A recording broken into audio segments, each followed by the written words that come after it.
Nous allons réviser le deuxième chapitre au programme de deuxième année BP, le monde après le tournant des années 90.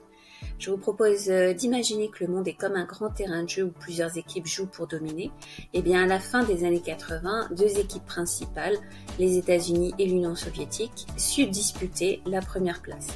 Et en 1989, l'Union soviétique se retire du jeu, ce qui laisse les États-Unis comme seule superpuissance. Mais au lieu de mener une période de paix, ce nouveau jeu a vu de nombreux conflits émerger, tant en dehors de l'Europe qu'à l'intérieur. Les années 90 voient un monde unipolaire avec l'émergence des États-Unis, puisque la chute du mur de Berlin en 89 et la dissolution de l'Union soviétique en 91 font des États-Unis la seule superpuissance mondiale. Sur le plan idéologique, les valeurs américaines de liberté économique et de démocratie triomphent à l'échelle mondiale. Ils apparaissent comme une hyperpuissance capable de réorganiser le monde autour de la démocratie et du droit, comme ça avait été le cas en 1918 ou en 1945. La guerre du Golfe en 91 et en 2003 permettent aux Américains de montrer non seulement l'étendue de leur domination militaire et stratégique, mais aussi de s'ériger en gendarmes du monde, garant du nouvel ordre mondial qui était promu par George Bush. Ils interviennent toutefois dans le cadre de l'ONU pour respecter le droit international. Le président américain Bill Clinton promeut dans les années 90 une politique dite d'enlargement.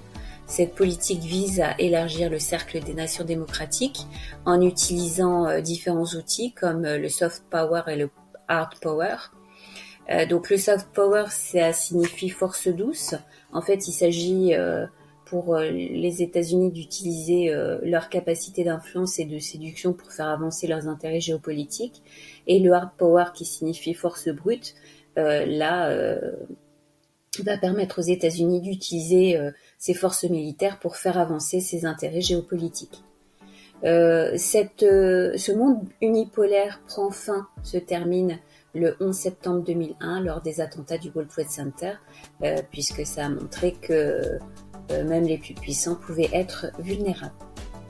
À partir de 2001, donc, on va vers un monde multipolaire avec de nouveaux équilibres économiques et politiques.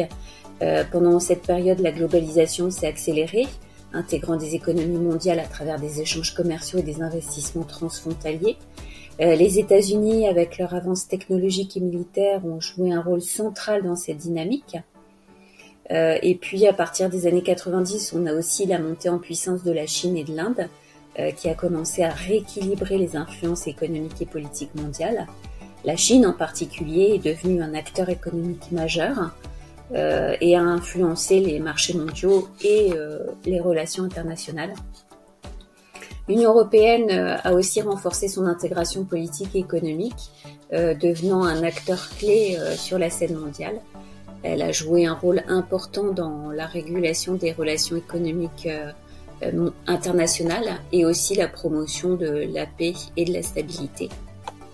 Ce qu'on peut dire en synthèse sur cette première partie, c'est qu'après la chute du mur de Berlin en 89, le monde a d'abord été dominé par les États-Unis, mais de nouveaux acteurs comme la Chine, l'Inde et l'Union européenne ont commencé à émerger, et ce qui a créé un monde plus équilibré et multipolaire.